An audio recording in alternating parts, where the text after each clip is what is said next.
नमस्कार, मैं हूं तजिन शेख। आप देख रहे हैं इंडिया फर्स्ट लाइव। आइए बढ़ते हैं आज की खबरों की ओर। राजसमंद में दिन दहाड़े घर में घुसकर चोरी की वारदात को दिया अंजाम।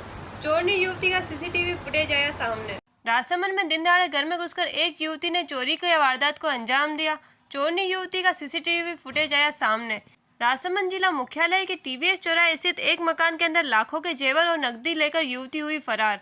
राजसमंद के कांकरोली में टीवीएस चौराहे पर एक चोरी की बड़ी घटना सामने आई है, जहां एक युवती द्वारा घर में सो रही एक बुजुर्ग महिला का फायदा उठाकर युवती दिन दहाड़े मकान में घुसकर लाखों का जेवर नकदी लेकर फरार हो गई। चोरनी युवती की तस्वीर बाहर लगे सीसीटीवी फुटेज में कैद हो गई।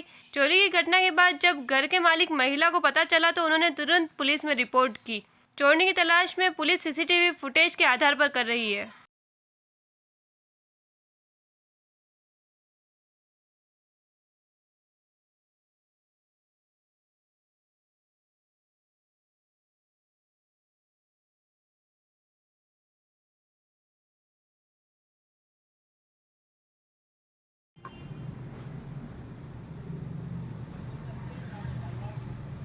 બે કડે છપાઈ તો લાગી લાગી રહી છે.